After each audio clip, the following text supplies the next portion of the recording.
ஆன்மீக நண்பர்கள் அனைவருக்கும் அன்பு கலந்த வணக்கங்கள். இன்றைக்கு நாங்கள் ஆன்மீகம் சம்மந்தமான பதிவில் பார்த்தீங்கன்னு சொன்னால், வீட்டில் இருக்கக்கூடிய கெட்ட சக்திகள் விலகணும்னு சொன்னால் என்ன பரிகாரம் செய்கிறதுன்னு சொல்லி பார்க்கலாம் வாங்க. நாம் ஒவ்வொருவருக்கும் நம்மளுடைய வாழ்க்கையில் நல்ல விதத்தில் முன்னேற்றம் வேண்டும் அப்படின்னு சொல்லித்தானே நினைப்போம்.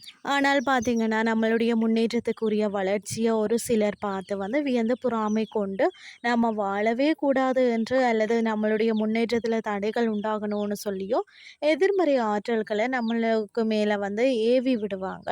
இப்படிப்பட்ட கெட்ட சக்திகள் நம்மளுடைய வீட்டிற்கு வந்துட்டால் வீட்டில் அடிக்கடி மன வருத்தம், உடல்நல கோளாறுகள், சண்டை சச்சரவுகள் போன்றவை ஏற்படுவதோடு நாம் தொட்ட காரியங்கள் எதிலேயுமே வெற்றி பெற முடியாமல் மன நிம்மதி இல்லாமல் இருப்போம்.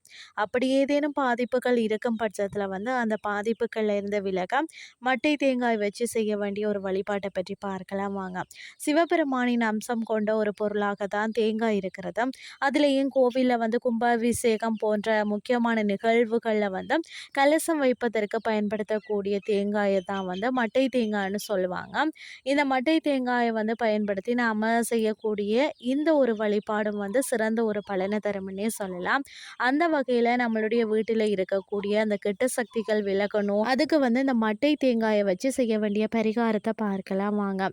இந்த வழிபாட்டை செய்வதற்கு ஒரே ஒரு மட்டை தேங்காய் இருந்தால் போதும். இந்த மட்டை தேங்காயை முதல்ல தண்ணீர் ஊற்றி சுத்தம் செய்து வச்சுக்கொள்ளுங்கள். பிறகு ஒரு சிறிய கிண்ணத்தில் சந்தனம், குங்குமம், பன்னீர் இவ மூன்றையும் சேர்த்து நன்றாக குழைத்து அதை அந்த மட்டை தேங்காயில் ஒரு இடம் கூட விடாமல் அனைத்து இடத்துலையும் நீங்கள் பூசணும். இவ்வாறு பூசினதுக்கு பிறகு நீங்கள் மட்டை தேங்காய்க்கு மேலே பச்சைக்காய் பூரத்தை நன்றாக நுணுக்கி தூவி விடுங்கள். இதை நிழலில் நன்றாக காய வச்சு கொள்ளுங்கள். காய வச்சதுக்கு பிறகு இந்த மட்டை தேங்காயில் வெள்ளருக்கு நார் என நாட்டு மருந்து கடையில் இருக்கும்.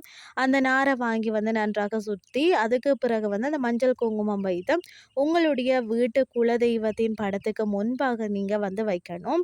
அதுக்கு பிறகு தினமும் காலையில் தீபம் ஏற்றி இந்த மட்டை தேங்காய்க்கு ஊதுபத்தி, சாம்பிராணி தூபம் காட்டி வீட்டில் இருக்கிற தீய சக்திகள், எதிர்மறை ஆற்றல்கள் எல்லாம் விலகணும்னு சொல்லி மனதார வேண்டி கொண்டுட்டு நீங்கள் இப்படி தொடர்ச்சியாக 48 நாட்கள் மட்டை தேங்காய் வழிபாடு செய்யணும்.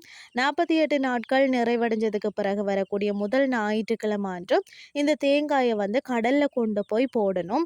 அருகில் கடல் இல்லைன்னு சொன்னால் ஆறுகளில் போடலாம். வேறு எதுலையுமே போடக்கூடாது. இப்படி 3 முறை மட்டை தேங்காய் வச்சு நீங்கள் 48 நாட்கள் வழிபாடு செய்து கடலில் போட்டீங்கன்னு சொன்னால் வீட்டில் இருக்கக்கூடிய எப்பேற்பட்ட தீய சக்தியாக இருந்தாலும் அதன் பாதிப்புகள் படிப்படியாக குறைஞ்சிரும். ஒரே ஒரு மட்டை தேங்காயை வச்சு முழு நம்பிக்கையோடு குலதெய்வத்தை நினைச்சு வழிபாடை செய்தீங்கன்னு சொன்னால் உங்களுடைய வீட்டில் இருக்கக்கூடிய எப்பேற்பட்ட கெட்ட சக்தியும் விலகி செல்லும் என்ற தகவலையும் கூறிக்கொண்டு இன்றைய ஆன்மீகம் சார்ந்த பதிவை நிறைவு செய்து கொள்கிறேன். இதே மாதிரி இன்னும் மற்றொரு ஆன்மீகம் சார்ந்த பதிவோடு உங்களை சந்திக்கிறேன். நன்றி.